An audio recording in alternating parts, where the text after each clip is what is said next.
癌症已经连续31年位居台湾10大死因的首位。而根据国健局2011年的统计，头颈部癌排名国人10大癌症死因的第5。还有研究显示，许多人抽烟、饮酒的习惯可能会导致头颈部产生多发性癌症。在台湾，大概头颈癌还是以槟榔、烟、酒，尤其这三者如果说是加起来的话，会造成我们这个头颈癌发生率会大幅的提高。所以目前呢，我们国健局也针对了高危险的病患，有进行口腔、咽喉的筛检。头颈部器官肩负人体许多重要的功能，耳、鼻、口腔、咽喉等都属于此类。而咽喉及上消化道更是维持呼吸、吞咽及说话的重要构造。因此，这些器官一旦发生癌症，医师要进行切除手术及放化疗时，都可能会损及它的功能。对于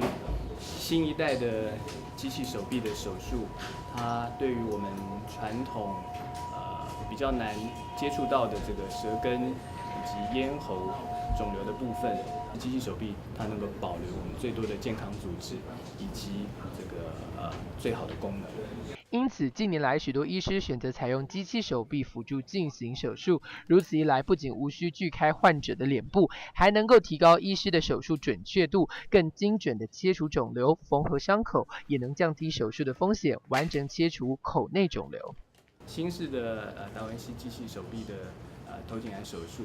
对于病患的吞食率就是这个鼻胃管的滞留率以及我们的住院天数，还有这个气血管的滞留率，都有大幅的进步，都有显著的这个优于传统的手术。然而，按照过去的医疗经验，若发现肿瘤，医师提醒务必要及早治疗，并接受定期的筛检，才能有机会痊愈。记者王富明、新梅台北采访报道。